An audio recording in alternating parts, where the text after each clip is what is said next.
నీట్లో మంచి ర్యాంక్ రాని విద్యార్థులకు బెస్ట్ ఆప్షన్ సిఎస్ఈఎంఏ కోర్సులు అడ్మిషన్స్ జరుగుతున్నవి.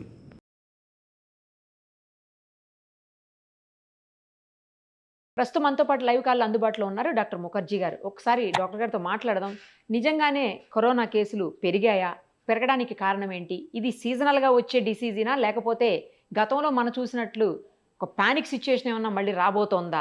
ఇది ఎంతవరకు డేంజర్ బెల్స్ సిగ్నల్స్ ఏమన్నా మోగుతున్నాయా? మళ్ళా ప్రపంచవ్యాప్తంగా కేసులు పెరగడానికి రీజన్ ఏంటి? ఇవన్నీ కూడా డాక్టర్ గారితో మాట్లాడి మన డౌట్స్ అన్ని క్లారిఫై చేసుకుందాం. డాక్టర్ గారు నమస్తే అండి. నమస్తే. డాక్టర్ గారు చెప్పండి, అంటే కేసెస్ ఇప్పుడు పెరిగాయి అనేది అయితే పక్కా కరెక్ట్ అండి. అది మీడియా సృష్టి అని కొంతమంది అంటున్నారులే, కానీ మీడియా సృష్టి ఏమి కాదు. నిజంగానే కేసెస్ రైజ్ అయ్యాయి. బట్ ఏంటంటే లాస్ట్ ఇయర్తో కంపేర్ చేసినప్పుడు ఇయర్ ఎందుకు పెరిగాయి అనేది ఒక పాయింట్. నెక్స్ట్ ఇదేమన్నా సీజనల్ డిసీజా? డిసెంబర్ నుంచి జూన్ మధ్యలో ఈ కేసులు పెరుగుతాయి, ఈ వైరస్ ఈ టైంలో ఎక్కువ వస్తుందని అంటున్నారు. అది ఎంతవరకు నిజము? కేసెస్ పెరిగి డేంజరస్ సిచ్యువేషన్లోకి ఏమన్నా వెళ్తామా, లేకపోతే ఇంతటితో తగ్గే అవకాశాలు ఉన్నాయా? డాక్టర్ గారు మొత్తం ఎక్స్ప్లెయిన్ చేయరా ప్లీజ్. అంటే కేసెస్ పెరిగిన మాట వాస్తవమే, పెరుగుతున్న మాట వాస్తవమే. ఎందుకు పెరుగుతున్నాయి అని అంటే JN1 లో సబ్ వేరియంట్స్ వస్తున్నాయి. వేరియంట్ మనం చూసుకున్నట్టయితే ఆల్ఫా చూసాము, డెల్టా చూసాము, ఆ తర్వాత ఒమిక్రాన్ చూసాము. ఒమిక్రాన్ లో మనకి అనేక సబ్ వేరియంట్స్ వస్తున్నాయి. ఆ సబ్ వేరియంట్స్ లో JN1 అనేది ఒక ప్రధానమైన సబ్ వేరియంట్. ఇది సుమారుగా డిసెంబర్ 2023లో బయటకు వచ్చింది. చాలా వరకు ఇదే డామినేట్ చేసుకుంటూ పోయింది. ఎందుకు డామినేట్ చేసుకుంటూ పోయిందంటే, ఎప్పుడైతే ఒక వైరస్ మన ఇమ్యూనిటీని దాటి మన ఎఫెక్ట్ చేయగలదో, అలా వచ్చినప్పుడు మనకి అది పెరుగుతూ పోతుంది అనమాట. సో ఆ విధంగా మనకి JN1 మిగతా వేరియంట్స్ ని కాదని ముందుకు వెళ్ళిపోయింది. అయితే అప్పటి నుంచి ఉన్న వైరస్ ఇప్పుడు ఈ సంవత్సరం దాని మీద ఇంట్రెస్ట్ ఎందుకు పెరిగిందంటే, సింగపూర్ లోను, హాంకాంగ్ లోను కేసెస్ పెరిగినాయని వాళ్ళు చెప్పటం, చైనాలోను, తైవాన్ లో కూడా కేసెస్ పెరిగినాయని చెప్పడంతో పాటు హాంకాంగ్ లో వాళ్ళు ఏం చెప్పారంటే, ఒక 31 మంది సీరియస్ గా ఉన్నారు, లేకపోతే మరణించారు అని చెప్పారు. అంటే వాళ్ళలో మరణించిన వాళ్ళు తక్కువే, కానీ మరణించిన వాళ్ళు ప్లస్ సీరియస్ గా ఉన్న వాళ్ళు కలిపి ఎక్కువగా ఉండటాన్ని ప్రపంచవ్యాప్తంగా కొంత భయభ్రాంతికి గురి చేసింది. అలా మళ్ళీ ఉన్న మరణాలు పెరుగుతున్నాయా అన్న భయం ఒకటి మొదలైంది. తర్వాత ఏమైందంటే, ఇండియాలో టెస్ట్ చేయడం మొదలు పెట్టినప్పుడు మొదటగా ఎవరికి టెస్ట్ చేస్తారంటే, హాస్పిటల్లో అడ్మిట్ అయిన వాళ్ళకి టెస్ట్ చేస్తారు. అడ్మిట్ అయ్యి ఆల్రెడీ సీరియస్ గా ఉన్న వాళ్ళకి టెస్ట్ చేస్తారు. సో అలా చేయడం వల్ల ఆ సీరియస్ గా ఉన్న వాళ్ళలో కొంతమందికి పాజిటివ్ రావడం, ఆ పాజిటివ్ ఉన్న వాళ్ళలో ఆల్రెడీ సీరియస్ గా ఉన్నారు కాబట్టి కొంతవరకు మరణాలు ఒక 2-3 కనపడటం జరిగింది. సో ఇది మనం బయట జనరల్ పబ్లిక్ కి చేస్తుంటే అంత డేంజరస్ కనపడేది కాదు. ఎందుకంటే ఎక్కువ మందికి పాజిటివ్ వచ్చినా కూడా చాలా తక్కువ మంది అడ్మిట్ అవ్వడం అనేది మనం చూసేవాళ్ళం. కానీ ఇప్పుడు అట్లా చేయట్లేదు కదా. ఎక్కువ సిక్ గా ఉండే వాళ్ళకి చేసినప్పుడు కొన్ని మరణాలు సంభవించే అవకాశం ఉంటుంది. అది కోవిడ్ వల్ల కాకపోయినా దాంతో ఉన్న కోమార్బిడిటీస్ వల్ల వచ్చే అవకాశం ఉంటుంది. ఉదాహరణకి ఇనిషియల్ గా మహారాష్ట్రలో చనిపోయిన ఒక అబ్బాయికి నెఫ్రోటిక్ సిండ్రోమ్ అని కిడ్నీకి సంబంధించిన సమస్య ఉంటుంది. అతను బాగా సివియర్ గా ఉన్నప్పుడు మనకు ఒకసారి కోవిడ్ ఇన్ఫెక్షన్ టెస్ట్ చేసి చూస్తే అది పాజిటివ్ వచ్చింది. అంతేగాని అతనికి కోవిడ్ వల్ల సివియారిటీ రాలా. సివియర్ గా ఉన్న అతనికి మనం టెస్ట్ చేసాం. సో అందుకని మనకి ఈసారి నెంబర్స్ ఎక్కువ కనపడతా ఉన్నాయి. సో అందుకే మనం దీన్ని ప్రమాదకరంగా మనం భావించాల్సిన అవసరం లేదు. కానీ ఒక్క విషయం ఏంటంటే, ఇది మనకి డిసెంబర్ నుంచి జూన్ దాకా ఉంటాయా, లేకపోతే ఇట్లాంటి కరెక్ట్ సీజనల్ ఒక క్లిషేస్ కి దూరంగా ఉంది కోవిడ్. అంటే మనం చెప్పినట్టుగా వినట్లా, మనం చెప్పినప్పుడు టైంలో రావట్లా. మనం ఏమనుకునే వాళ్ళం, యూజువల్ గా కొద్దిగా వింటర్ లో వస్తుంది, రైనీ సీజన్ లో వస్తుంది అని. ఇప్పుడు అట్లా లేదు. ఇది సమ్మర్ లో వస్తుంది, ఇష్టం వచ్చినట్టు వస్తుంది, ఎప్పుడైనా పెరుగుతుంది. కాబట్టి ఒక పర్టికులర్ సీజన్ అంటూ కోవిడ్ కి లేదు. ఎప్పుడైనా వచ్చినా కూడా ఇప్పుడు మనకి ఎట్లా ఫ్లూ వచ్చినప్పుడు కొన్ని కేసెస్ పెరిగినప్పుడు కొంత అడ్మిషన్స్ అవసరం పడుతుందో, అదే విధంగా అడ్మిషన్స్ అవసరం పడుతుంది, కానీ ఎక్కువ అయ్యే అవకాశం లేదు. ఇంకోటి మీరు అడిగింది క్లియర్ గా, ఇప్పటి నుంచి మనకి ఎక్కువ అయ్యే అవకాశం ఉందా లేదా? ఎక్కువ అయ్యే అవకాశం ఉందా లేదా అని మనం ఎక్కడ చూడాలి? సింగపూర్ లో, హాంకాంగ్ లో, చైనాలో చూడాలి. ఎందుకంటే వాళ్ళకి మనకన్నా ముందు కేసెస్ పెరిగినాయి కాబట్టి. అయితే సింగపూర్ లో, హాంకాంగ్ లో ఆల్మోస్ట్ మే 12వ తారీఖు వాళ్ళు చెప్పారు కేసెస్ ఎక్కువగా ఉన్నాయి అనేది. తర్వాత ఏమైందనేది ఎవరు చెప్పట్లా, ఏ న్యూస్ మీడియాలో రావట్లా. సింగపూర్ లో, హాంకాంగ్ లో ఇప్పుడు మరణాలు ఎక్కువైనాయా లేదా అని. నేనేం చేశానంటే, Singapore news papers, Hong Kong news papers మొత్తం చదివాను.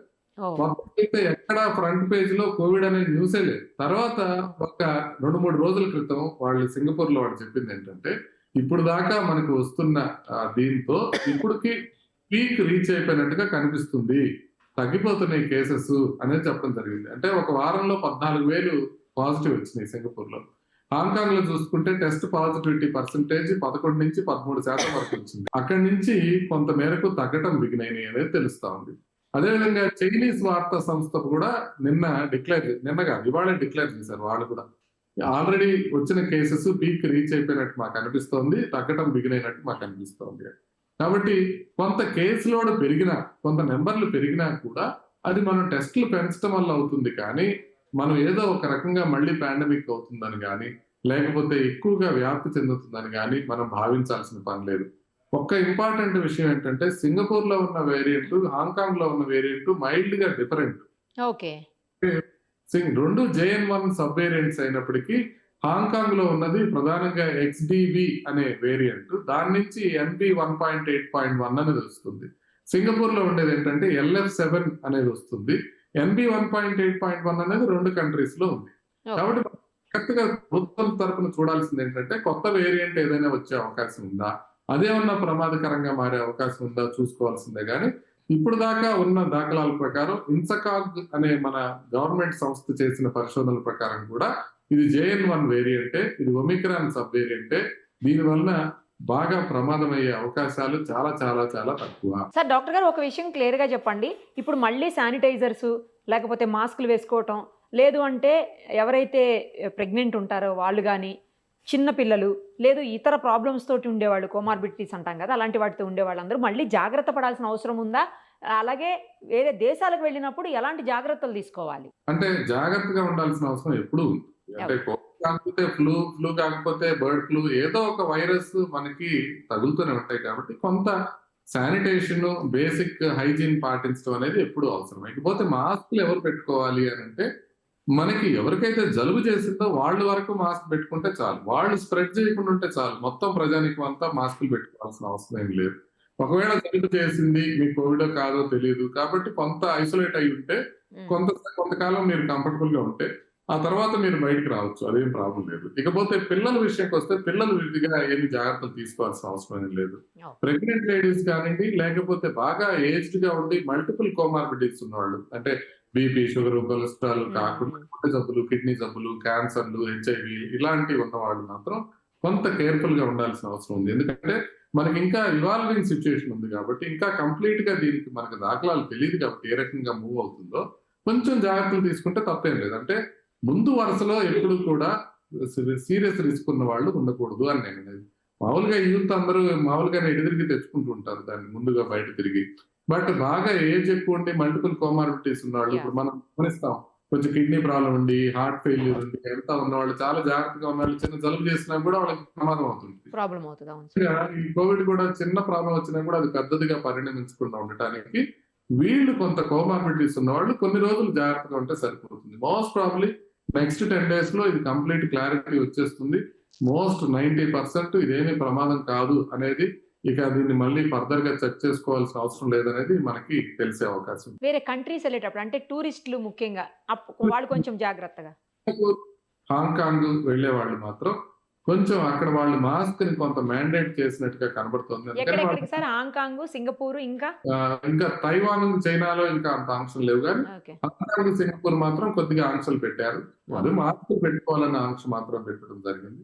అందుకని కొంత మాస్క్ ధరించి వెళ్తే సరిపోతుంది. పాతకాలంలో సర్టిఫికెట్ ఏమైనా ఉంటే కోవిడ్ సర్టిఫికెట్ తీసుకెళ్తే సరిపోతుంది. వాళ్ళు ఏమి ఇన్సిస్ట్ చేయట్లా, ఎయిర్పోర్ట్స్ లో కూడా ఏమి ఇన్సిస్ట్ చేయట్లా. ఓకే. మొన్న ఈ మధ్యకాలం విన్నాం సార్, ఒక మన క్రికెటర్ కూడా ఒకళ్ళకి ఇదే సేమ్ ప్రాబ్లం తోటి, కోవిడ్ ప్రాబ్లం తోటే బ్యాక్ వెళ్ళారు వాళ్ళ కంట్రీకి, మళ్ళీ తిరిగి వచ్చారని అంటున్నారు. ఇక్కడికి వచ్చి కూడా హాస్పిటలైజ్డ్ అయ్యారని చెప్పేసి విన్నాము. మన IPL ఆడుతున్నటువంటి ఒక ప్లేయర్ కూడా. ట్రావిస్ హెడ్ గారు వెనక్కి వచ్చి ఒక హాఫ్ సెంచరీ బాదారు, సేఫ్ గా ఉన్నారు, ఏం ప్రాబ్లం లేదు. అదేవిధంగా శిల్పా శిరోద్కర్ గారికి కూడా వచ్చిందని విన్నాం వార్తలు. బట్ ఏం ప్రమాదం కావడం, అది నేను నార్మల్ గా ఉండి కొద్దిగా ఇన్ఫెక్ట్ అయిన వాళ్ళకి ఏమి డేంజర్ అవ్వట్లేదు. సో ఏం భయపడాల్సిన అవసరం ఏం కనపట్లేదు.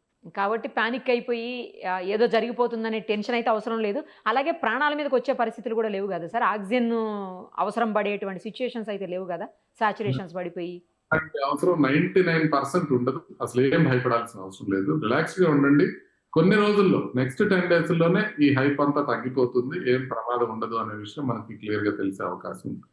థ్యాంక్ యూ సార్, చాలా డౌట్స్ ని క్లారిఫై చేశారు. ఏదైతే పానిక్ అవుతారో ఆ పానిక్ అవ్వాల్సిన అవసరం లేదని, అలాగే మరో 10 రోజుల్లో క్లియర్గా ఇది అసలు ఏంటి, ఎన్ని రోజులు ఉంటుంది, తగ్గిందా లేదా అన్నీ కూడా క్లారిటీ వచ్చే అవకాశం ఉంది. కాబట్టి let us wait sir. Thank you so much.